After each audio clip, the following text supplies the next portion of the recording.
My name is Alberta Dent Bunton, and I am the wife of the late Eli Andrew Bunton. Most knew him as Eel, and if you knew him well, he was known as Uncle Eel. Newspapers often referred to him as EA.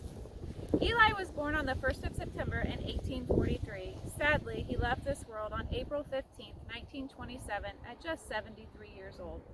They said he died of strokes, but as I unravel his story, I think you will agree he died of a broken heart.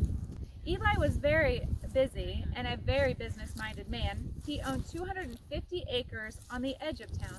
On that farm, he operated a cider and sawmill, raised hogs, raised prize sheep and cattle, and owned a racehorse and fed cattle. If that didn't keep him busy enough, he was into politics. He served on the school board, was the mayor several times, and he was known as the Democratic Party of DeKalb County. Eli served on the State Democratic Committee for 8 years. He was elected collector in Grand River Township, and he later moved to the Colfax Township, where he was treasurer. He was later elected county treasurer, which was a shock since he was a Democrat and the county was mostly Republican. His relationship with the Smiths, the McCrays, and the Truexes helped get him elected. And if that didn't keep him busy enough, he organized the DeKalb County Mutual Telephone Company and was its president and manager. He also organized the Maysville Chautauqua and County Fair. The county fair was established on his land where the fair buildings were even erected. Eli also established the light plant and built the Opera House. On Sundays, he taught Sunday school at the Southern Methodist Church where he was a trustee.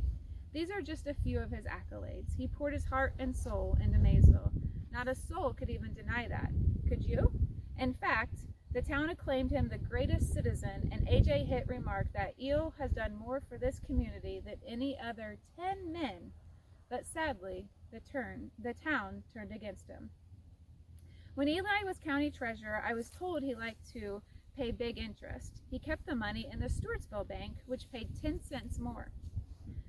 As expected, the bank went broke, and $10,000 of the county money went along with it. A bondsman made up for it, and judgments were made against the bank owners who made over certain land to Eli, and eventually the land values went up and Eli bought the bank. He was the owner and operator with the help of 3 women. I'm sure those 3 women just did as he said to do. After all, he was always trying to help people, and I'm sure they knew that. He also had a board, but they never interfered him.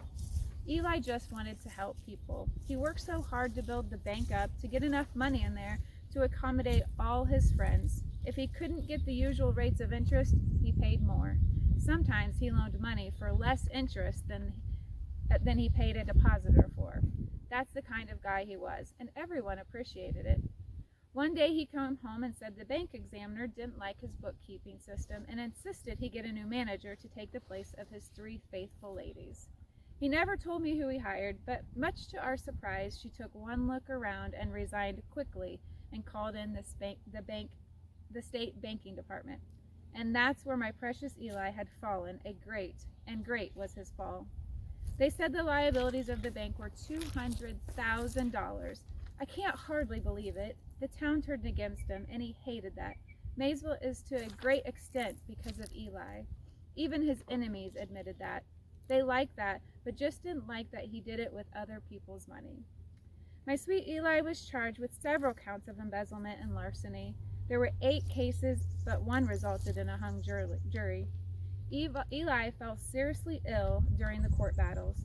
His attorneys asked for his trial to be postponed due to his illnesses, because at one time his blood pressure was 210. His condition was just too serious to admit him forcing to stand trial. Eventually he was tried in March 1926 and sentenced to 3 years in the state prison, where he died just 1 year later.